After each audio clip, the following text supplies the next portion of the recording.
Hello, this is are के chart. Chart trading में हम ये जानने की कोशिश करेंगे कि मार्केट में किस तरह का स्ट्रक्चर चार्ट का बना हुआ है। दोस्तों, चार्ट के माध्यम से ही आप मार्केट की सारी सिचुएशन को आसानी से समझ सकते हैं। बिना चार्ट स्टडी के आप मार्केट के स्ट्रक्चर को, मार्केट के अंदर होने वाले इवेंट को आप नहीं पकड़ सकते। इसलिए ज़रूरी है कि चार्ट पे आप ध्यान दें, चार्ट ट्रेडिंग करने की स्किल को डेवलप करें। ये निफ्टी 50 का वीकली चार्ट नहीं है, ये मंथली चार्ट है। मंथली चार्ट पे आपको एक बड़ा कैंडल दिखाई पड़ रहा है और ये अक्टूबर महीने का कैंडल है। इस कैंडल को अभी क्लोज होने में 4-5 दिन बाकी है और अभी मार्केट का जो सिचुएशन है वो 24,200 के लेवल पे मार्केट क्लोज है। इससे ये क्लियर पता चलता है कि मार्केट में एक डाउन साइड का ट्रेंड चालू है। मंथली चार्ट में क्लियर आपको दिख रहा है कि मार्केट डाउन फेज में है। आइए वीकली चार्ट पे देखते हैं कि मार्केट का क्या सिचुएशन है। वीकली चार्ट पे दोस्तों यहाँ भी आपको क्लियर दिखाई पड़ रहा है कि वीकली चार्ट पे भी मार्केट डाउन फेज में ही है और इस समय ये जो पीला आपको लाइन दिख रहा है ये 30 EMA है। 30 EMA के पास आकर के मार्केट स्टैंड किया है, जो लेवल है 24,200 का। 24,070 के लेवल पे टच करके मार्केट यहाँ ही स्टैंड किया है। अब आपको ये समझने की ज़रूरत है कि ट्रेंड एनालिसिस के लिए आपने मंथली चार्ट को देखा, वीकली चार्ट को देखा। दोनों चार्ट के अंदर, दोनों टाइम फ्रेम में, वीकली टाइम फ्रेम में और मंथली टाइम फ्रेम में आपको मार्केट निगेटिव साइड में ही दिख रहा है। मार्केट लगभग 8-8.5% डाउन साइड में आ चुका है। क्या ये एक बहुत बड़ा क्रैश है? नहीं दोस्तों, ये एक बहुत हेल्दी करेक्शन है जो बहुत ज़रूरी था होना और बहुत ही सही दिशा में मार्केट है। इसमें किसी भी तरह का पैनिक करने की कोई ज़रूरत नहीं और इस समय ग्लोबल सेंटीमेंट भी मार्केट के अंदर काम कर रहा है। ये FII इन लोगों ने अपना 1 लाख करोड़ का मार्केट में सेलिंग किया है, जिसकी वजह से मार्केट डाउन साइड में जा रहा है। हमारा मार्केट बहुत स्ट्रांग है दोस्तों, वरना अगर किसी और देश का मार्केट होता तो ये बहुत तेज़ी से नीचे चला गया होता, लेकिन अभी भी हमारे मार्केट में बहुत स्ट्रेंथ है। हम अभी तक इतना सेलिंग होने के बाद 1 लाख करोड़ रुपए मार्केट से निकल जाने के बावजूद भी मार्केट के अंदर अभी भी स्ट्रेंथ है। मार्केट उतना करेक्शन नहीं किया है, मैक्सिमम 8-8.5% ही डाउन साइड में आया है। इसमें कई फैक्टर्स काम कर रहे हैं। एक तो ये US में जो इलेक्शन है उसका असर पड़ रहा है, जिसकी वजह से FII मार्केट से पैसा निकाल रहे हैं और सेलिंग ज़्यादा होने की वजह से FII की तरफ से ज़्यादा सेलिंग होने की वजह से मार्केट डाउन फेज में है, नीचे की तरफ जा रहा है। जितना मार्केट से पैसा निकल रहा है उसके हिसाब से मार्केट अभी भी बहुत अच्छे लेवल पे है, ज़्यादा करेक्शन नहीं आया है, 8-8.5% आया है। इसके अलावा युद्ध की स्थिति भी पूरे विश्व में चल रहा है, उसका भी मार्केट के अंदर आपको इफेक्ट दिखाई पड़ेगा, क्योंकि अब कल के दिन, सोमवार के दिन जब मार्केट खुलेगा तो ईरान और इजराइल का कॉन्फ्लिक्ट भी आपको चार्ट पे देखने को मिलेगा। मार्केट निश्चित है कि यहाँ से ऊपर की तरफ जाने वाला था, क्योंकि बहुत ज़्यादा करेक्शन हो चुका था। इससे ज़्यादा करेक्शन होने की ज़रूरत नहीं थी। 24,000 के लेवल पे आकर के मार्केट यहाँ से सीधा ऊपर की तरफ टर्न होने की पूरी संभावना थी, या मैक्सिमम मार्केट अगर नीचे की तरफ जाता तो 23,900 के लेवल को टच करके ऊपर की तरफ ही जाने वाला था। लेकिन दोस्तों, इस समय इजराइल और ईरान के कन्फ्लिक्ट की वजह से मार्केट के ऊपर इसका इफ़ेक्ट पड़ने वाला है।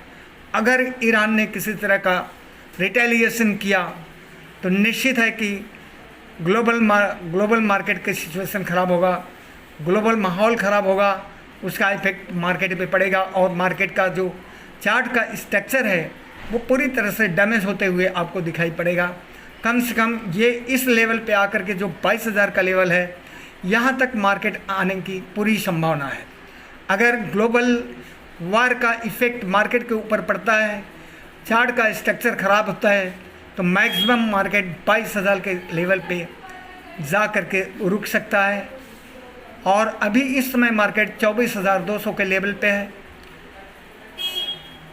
अगर किसी तरह का रिटेलिएशन ईरान की तरफ से नहीं होता है और मामला यहीं रुक जाता है, तो निश्चित है कि मार्केट यहाँ स्टैंड करेगा और यहाँ से ऊपर की तरफ जर्नी शुरू करेगा। लेकिन दोस्तों, वार का इफ़ेक्ट तो पड़ने ही वाला है, और अगर रिटेलिएशन ईरान की तरफ से हुआ, युद्ध का विस्तार होता है, तो निश्चित है कि चार्ट का स्ट्रक्चर ख़राब होगा, पूरी दुनिया का मार्केट डाउन साइड की तरफ जाएगा। अब यहाँ आपको ट्रेंड एनालिसिस में मंथली चार्ट पे और वीकली चार्ट पे डाउन फेज में मार्केट दिखा है। आइए डेली चार्ट पे देखते हैं कि मार्केट किस तरह से दिखता है। स्वाभाविक है कि मार्केट डेली चार्ट में भी आपको डाउन फेज में ही दिखेगा। अब यहाँ देख लीजिए दोस्तों, जो है आपने डेली चार्ट को लगाया, आपको एक बेहतरीन चार्ट पैटर्न दिखाई पड़ा। इस पैटर्न को कहते हैं head and shoulder pattern. Head and shoulder, ये शोल्डर है, ये शोल्डर है, और इस साइड में ये शोल्डर बना हुआ, और इसको हेड बोलते हैं। हेड एंड शोल्डर एक बहुत ही बेरिश अगर टॉप पे बनता है, तो हेड एंड शोल्डर एक बहुत ही रिवर्सल, स्ट्रांग रिवर्सल पैटर्न है, जो बुलिश मार्केट को डाउन साइड की तरफ लाने में भूमिका अदा करता है। तो यहाँ हेड एंड शोल्डर का पैटर्न बना डेली चार्ट पे, और इसके नेक लाइन पे ब्रेक हुआ। ये नेक लाइन है दोस्तों, यहाँ ब्रेक हुआ और मार्केट यहाँ से नीचे की तरफ गया। तो अभी आपको डेली चार्ट पे क्या दिखा, एक पैटर्न जो हेड एंड शोल्डर का पैटर्न बना था, और उसको ब्रेक करके हुए इस नेक लाइन को ब्रेक करके मार्केट डाउन साइड की तरफ गया। और इस समय मार्केट 24,000 के लेवल पे स्टैंड किया है, लगभग 24,073 के लेवल को 72 के लेवल पे टच करके 24,200 पे स्टैंड किया है। आइए 15 मिनट के चार्ट पे देखते हैं कि हमारा किस तरह से लेवल बना हुआ है और हम किस तरह से आने वाले टाइम में मार्केट को प्रिडिक्ट कर सकते हैं। दोस्तों, वैसे मार्केट को प्रिडिक्ट करना बहुत मुश्किल है, लेकिन पिछले डाटा के हिसाब से आप एक अनुमान लगा सकते हैं कि मार्केट अप साइड में जाएगा या डाउन साइड में जाएगा। दोस्तों, इस स्ट्रक्चर को जब आप देख रहे हैं तो ये 15 मिनट में मार्केट क्लियर दिखाई पड़ रहा है कि डाउन फेज में चल रहा है, और यहाँ से सपोर्ट लिया है। सपोर्ट लेकर के मार्केट इस लेवल पे स्टैंड किया है, 24,200 लेवल। अगर मार्केट कास्ट टू कास्ट इस लेवल पे ओपन होता है और ऊपर की तरफ एक ग्रीन कैंडल, एक स्ट्रांग ग्रीन कैंडल बनाता है, तो जो पहला रेजिस्टेंस लेवल है ये कम से कम 2000 है, ये कम से कम 24,350 के लेवल पे या 24,400 के लेवल तक जा सकता है, और यही आपका टारगेट होगा। अगर कास्ट टू कास्ट ओपन होकर मार्केट ऊपर की तरफ निकलता है, ग्रीन कैंडल बनाता है, तो मैक्सिमम इसका अप साइड का जो लेवल होगा वो 24,400 का है, आप यहाँ से कॉल में एंट्री करके ऊपर 24,400 या 24,350 के लेवल पे आप प्रॉफिट बुक कर सकते हैं। अगर मार्केट यहाँ से कास्ट टू कास्ट ओपन होकर नीचे की तरफ जाना शुरू करता है और रेड कैंडल का फॉर्मेशन करता है तो आप डाउन साइड का पुट में एंट्री करके आप कम से कम यहाँ से 23,900 के लेवल के लिए पुट में एंट्री कर सकते हैं। ये हुआ दोस्तों आपका लेवल। लेकिन ये जो लेवल आपको दिया जा रहा है, ये जो चार्ट का स्ट्रक्चर बताया जा रहा है, वो टेक्निकल एनालिसिस के बेसिस पे, क्योंकि मार्केट इस समय मैक्सिमम जो लो लगाया है वो 24,080 का लेवल है। अगर मार्केट 24,080 के लेवल को ब्रेक करके नीचे की तरफ जाता है तो आपको पुट में जाना है। और मैक्सिमम जो डाउन साइड का लेवल है वो 23,900 को समझा गया था। लेकिन जिस तरह से ग्लोबल सिचुएशन बने हुए हैं, ईरान और इजराइल का कॉन्फ्लिक्ट है, अगर रिटेलिएशन ईरान की तरफ से होता है तो उसका ग्लोबल इफ़ेक्ट पड़ेगा मार्केट के ऊपर। और निश्चित है कि विंडो साइड जो डाउन साइड का है वो मार्केट का खुल जाएगा और फिर 23,500, 23,700 और 23,000 के लेवल की तरफ मार्केट निश्चित है कि जा सकता है। यह हो गया आपका दोस्तों